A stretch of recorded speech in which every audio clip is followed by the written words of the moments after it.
तो हम लोग देखते हैं यहाँ पर कि ये जो पॉइंट यहाँ पर जो है, मतलब इस प्रतिरोध में यहाँ पर देखो 2 एम्पियर की धारा यहाँ पर ये जा रही है, 2 एम्पियर की धारा।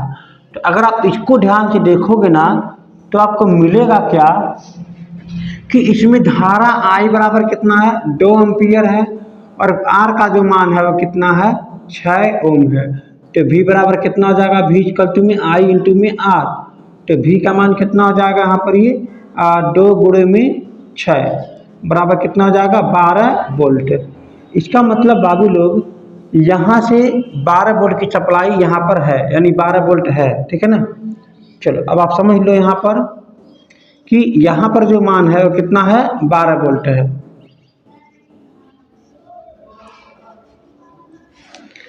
तो अगर ये 12 वोल्ट है तो आप देखो कि समांतर क्रम में वोल्टेज का मान क्या होता है, समान होता है।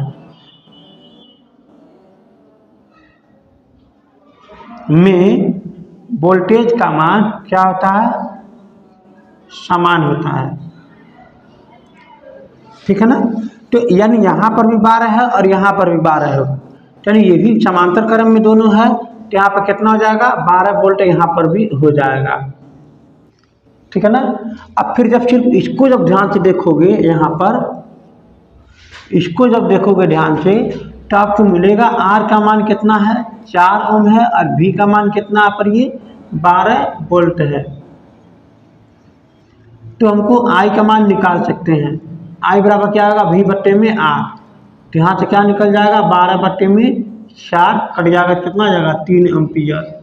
इसका मतलब I का मान यहाँ पर कितना जाएगा, 3 एम्पियर। तो आप ध्यान से देखोगे कि यहाँ पर जो करंट जो गया है इस वाले में, तो कितना है, वो 3 एम्पियर है। तो आप यहाँ से ये बता सकते हो कि 2 एम्पियर इधर चला गया है और 3 एम्पियर इधर चला गया, तो आ कितना रहा होगा, 5 एम्पियर।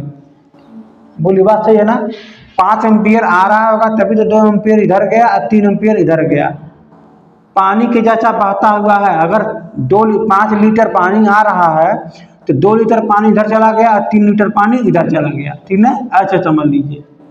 तो इसका मतलब ये हुआ कि आप यहाँ से जो टोटल जो करंट है, वो टोटल जो कितना है करंट, जो कहते रहे ITH, इसका मतलब ITH का जो मान होगा तो क्या होगा, 4 ओम में धारा और प्लस इसके प्रतिरोध में धारा, दोनों को जोड़ दोगे तो कितना आ जाएगा, 3 एम्पियर और प्लस में 2 एम्पियर, दोनों को जोड़ देंगे कितना आ जाएगा, 5 एम्पियर। सॉरी,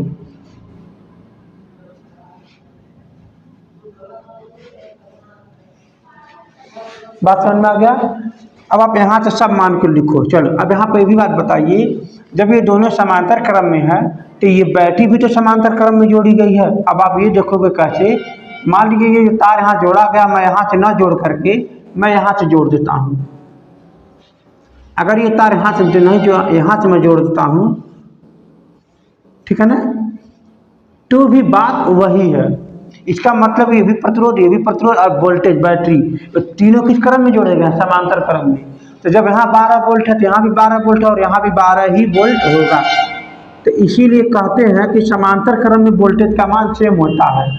और मैं बता दूं, जब समांतर क्रम में वोल्टेज का मान सेम होता है तो इसीलिए घरों में जो सप्लाई दी जाती है वोल्टेज को समान रखने के लिए समांतर क्रम में जोड़ देते हैं।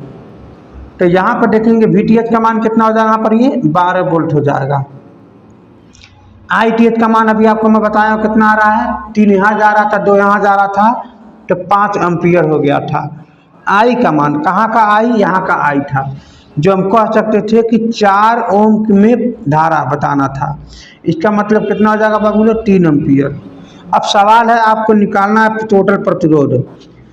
जब हमको टोटल प्रतिरोध निकालना है तो नियम जैसे यहाँ पर समझिए, अगर यहाँ पर समांतर क्रम में है,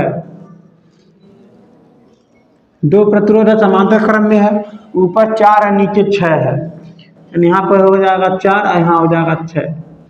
तो अब आपको पता होनी चाहिए कि समांतर क्रम में अगर यह, इसका मान लीजिए नाम दे देता हूँ R1, इसका नाम दे देता हूँ मान लीजिए R2।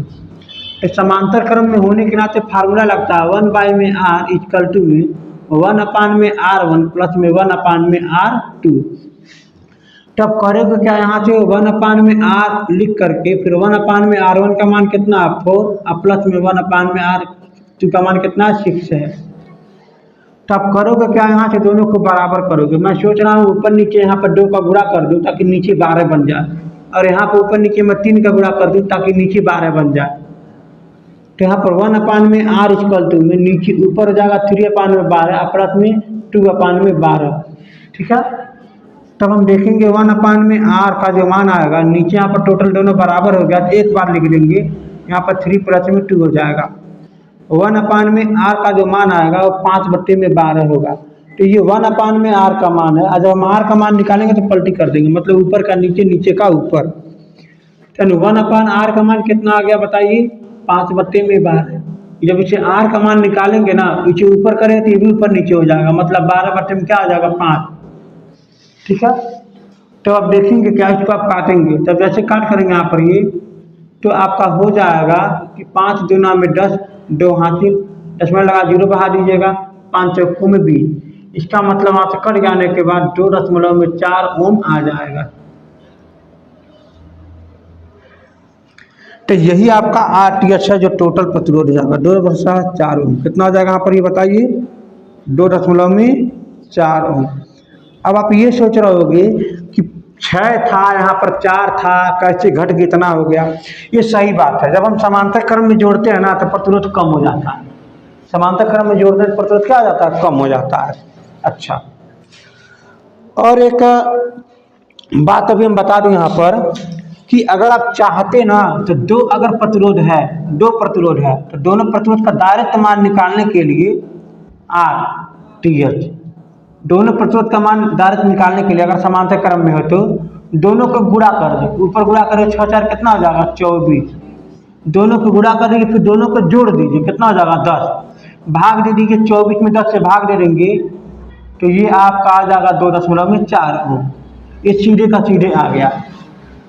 मतलब ये नियम ये कहता है कि अगर आपके पास मान लीजिए दो अगर प्रतिरोध है, ये अगर R1 है, ये अगर आपके पास R2 है, ठीक है, और दोनों किस क्रम में है, समांतर क्रम में है, तो हम क्या करेंगे, डायरेक्ट प्रतिरोध निकालने के लिए ऊपर गुणा कर देंगे और नीचे जोड़ करके भाग दे देंगे, R1 प्लस में R2, बस ये डायरेक्ट मान निकल जाएगा। ठीक है, चेक नोट कर लो।